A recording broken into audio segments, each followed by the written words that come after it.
ಬ್ರಹ್ಮಸ್ವರೂಪ ಬೆಳಗಾಗುತ್ತಲೇ ಎಲ್ಲವನ್ನೂ ಸೃಷ್ಟಿ ಮಾಡತಕ್ಕಂಥವನೇ ಬ್ರಹ್ಮದೇವ. ಮಧ್ಯಾಹ್ನಾಂತರಕ್ಷಕ ಮಧ್ಯಾಹ್ನ 12 ಗಂಟೆ ಸಂದರ್ಭದಲ್ಲಿ 29 ಕೋಟಿ ಜೀವರಾಶಿಗಳಿಗೆ ಆಹಾರವನ್ನು ಕೊಡುವಾತವನೇ ಶ್ರೀಮನ್ನಾರಾಯಣ. ಸಾಯಂಕಾಲದ ಮೇಲೆ ಎಲ್ಲವನ್ನು ಲಯ ಮಾಡತಕ್ಕಂಥವನೇ ನಮ್ಮ ಜಗದೀಶ್ವರ. ಶ್ರೀಮನ್ನಾರಾಯಣ ದಶಾವತಾರಗಳನ್ನು ತಾಳಿ ಆ ದಶಾವತಾರಗಳಲ್ಲಿ 8ನೇ ಸ್ಥಾನ ಶ್ರೀಕೃಷ್ಣ ಪರಮಾತ್ಮ ಪರಶುರಾಮ ರಾಮ. ಹೀಗೆ ಅನೇಕ ಅವತಾರಗಳನ್ನು ತಾಳಿಬಿಟ್ಟು ಯಾವ ಭರತಖಂಡದಲ್ಲಿ ಮಹಾಗ್ರಂಥವೆನಿಸಿಕೊಂಡು ಪುರಾಣ ಪ್ರಸಿದ್ಧಿ ಎನಿಸಿಕೊಂಡು ಯಾವಯ ರಾಮಾಯಣ ಮಹಾಭಾರತ ಹೃದಯ ಮಂದಿರ ಎಂಬುವುದೇ ಅಯೋಧ್ಯ ನಗರಿ. ಹೃದಯ ಮಂದಿರ ಎಂಬುವುದೇ ಅಯೋಧ್ಯ ನಗರಿ. ಶುದ್ಧ ಬ್ರಹ್ಮನೇ ದಶರಥ. ಆತನಿಗೆ ಇಚ್ಛಾಶಕ್ತಿ, ಕ್ರಿಯಾಶಕ್ತಿ, ಜ್ಞಾನಶಕ್ತಿ ಎಂಬ 3 ಜನ ಹೆಂಡತಿಯರು. ಆ ಜ್ಞಾನಶಕ್ತಿ ಎಂಬ ಕೌಶಲ್ಯದಲ್ಲಿ ಪುಟ್ಟಿದವನೇ ಆ ಜ್ಯೋತಿ ಸ್ವರೂಪನಾದಂತಹ ಶ್ರೀರಾಮ. ಆ ಶ್ರೀರಾಮನಿಗೆ ವಸಿಷ್ಠ ಸಂಘಮಿತ್ರ ವಿಶ್ವಾಮಿತ್ರ ಈರುವರು ಸೇರಿಬಿಟ್ಟು ಯಾವ ಮುಕ್ತಿ ಕಾಂತಳಾದಂತಹ ಸೀತಾದೇವಿಯನ್ನು ಹುಡುಕಿ ತಂದು ಯಾವ ಜ್ಯೋತಿ ಎಂಬ ರಾಮನಿಗೆ ಕೊಟ್ಟು ಲಗ್ನ ಮಾಡಿದರಯ್ಯ. ಸೀತಾ ಕಲ್ಯಾಣವಾಯ್ತೆಂದರೆ ಲೋಕ ಕಲ್ಯಾಣವಾದಂತೆ. ಅಯ್ಯ ಮುಕ್ತಿ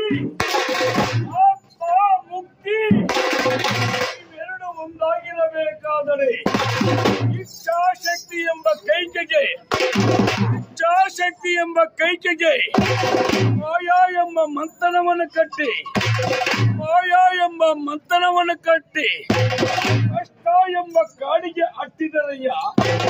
ಕಷ್ಟ ಎಂಬ ಕಾಡಿನಲ್ಲಿ ಶ್ರೀರಾಮಚಂದ್ರನ ಹೋಗಬೇಕಾದರೆ ಇಂಥ ಕಡೆ ಅರ್ಧಾಂಗಿಯಾದಂತಹ ಯಾವಯ ಸೀತಾದೇವಿ, ಹೇ ಸ್ವಾಮಿ ನಾವು ನಿಲ್ಲುತ್ತಡೆ, ನಾನು ನಿಮಗೆ ಅರ್ಧಾಂಗಿಯಾಗಿದ್ದೇನೆ, ನಿಮ್ಮ ಕಷ್ಟ ಕಾರ್ಪಣ್ಯದಲ್ಲಿ ನಾನು ಭಾಗಿಯಾಗಿದ್ದೇನೆ, ಆದ ಕಾರಣ ನಾನು ನಿನ್ನ ಸಂಗಡ ಬರುತ್ತೇನೆ. ಈತ ಕಡೆ ಮುಕ್ತಿಕಾಂತಳಾದಂತಹ ಸೀತಾದೇವಿ, ಸ್ವರೂಪನಾದಂತಹ ಶ್ರೀರಾಮ, ಈ ಈರುವರು ಕಷ್ಟ ಎಂಬ ಕಾಡಿನಲ್ಲಿ ಹೋಗಬೇಕಾದರೆ ಯಾವಯ ಕ್ರಿಯಾಗುಣ ಲಕ್ಷ್ಮಣ, ಕ್ರಿಯಾಗುಣವುಳ್ಳ ಲಕ್ಷ್ಮಣ, ಅಣ್ಣ ಅಣ್ಣ ಎಲ್ಲಿ ಜ್ಯೋತಿ ಮುಕ್ತಿ ಇರುತ್ತದೋ ಅವೆರಡು ಸೇರಬೇಕಾದರೆ ಕ್ರಿಯೆ ಇರಬೇಕು. ಅದಕ್ಕೋಸ್ಕರವಾಗಿ ನಾನು ನಿನ್ನ ಸಂಗಡ ಬರುತ್ತೇನೆ. ಯಾವಯ ಕ್ರಿಯಾಗುಣ ಸಂಪನ್ನನಾದಂತಹ ಲಕ್ಷ್ಮಣ, ಜ್ಯೋತಿ ಸ್ವರೂಪನಾದಂತಹ ಶ್ರೀರಾಮ, ಯಾವಯ ಮುಕ್ತಿಕಾಂತನಾದಂತಹ ಸೀತಾ, ಈ ಮೂವರು ಕಷ್ಟ ಎಂಬ ಕಾಡಿನಲ್ಲಿ ಹೋಗುತ್ತಿರಬೇಕಾದರೆ ಅಂಧಕಾರ ಎಂಬ ಲಂಕಾ ನಗರಿ, ಆ ಲಂಕಾ ನಗರಕ್ಕೆ ದಶವಿಧ ಮಮಕಾರ ಎಂಬ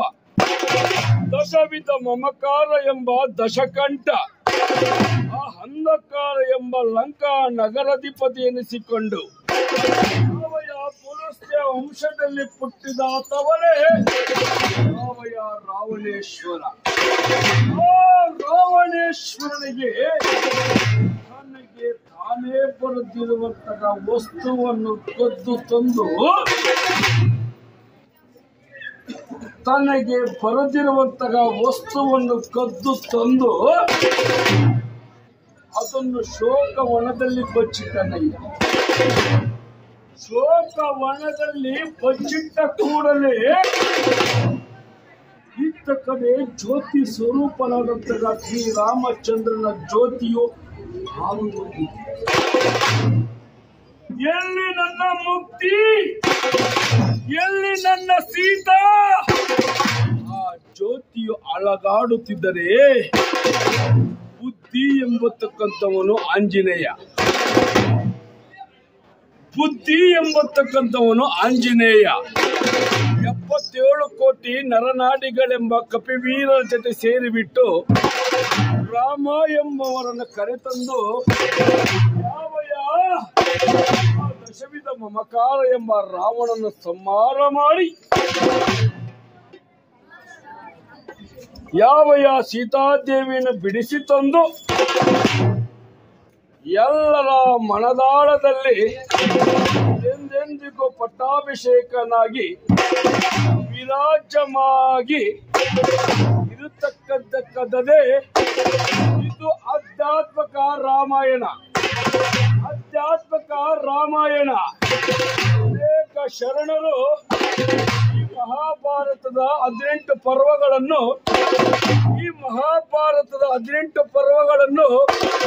ವಚನಾಮೃತದಲ್ಲಿ ಬಿತ್ತರಿಸಿದ್ದಾರೆ. ಈ ಸಂಪೂರ್ಣ ರಾಮಾಯಣದ ಅದರ ನೀಲ ಇತಿಹಾಸವನ್ನು ಯಾವಯ ಒಂದು ವಚನಾಮೃತದಲ್ಲಿ ಬಿತ್ತರಿಸಿದ್ದಾರೆ. ಎಲ್ಲರ ಶಿವ ಶರಣರಿಗೆ ನಾವುಗಳು ಯಾವಯ ತಲಬಾಗಿ ಅವರಿಗೆ ನಮನವನ್ನು ಅರ್ಪಿಸುತ್ತಿದ್ದೇವೆ. ಯಾವಯ ಸುಕ್ಷೇತ್ರದಲ್ಲಿ ನೆಲೆಸಿರುವಂತಹ ಯಾವಯ ಪ್ರಸನ್ನ ವೆಂಕಟೇಶ್ವರ, ಪ್ರಸನ್ನ ವೆಂಕಟರಮಣ, ಗೋವಿಂದ ಗೋವಿಂದ, ಗೋವಿನ ಹಾಲನ್ನು ಕುಡಿದು ಪೋಷಿತನಾದವನೇ ಗೋವಿಂದನಾಗಿದ್ದಾನೆ. ನಾರಾಯಣ ಹರಿನಾರಾಯಣ, ಹರೇ ರಾಮ ಹರೇ ಕೃಷ್ಣ, ಹರೇ ರಾಮ ಹರೇ ಕೃಷ್ಣ, ಕೃಷ್ಣ ಕೃಷ್ಣ ಕೃಷ್ಣ ಕೃಷ್ಣ ಕೃಷ್ಣ ಕೃಷ್ಣ.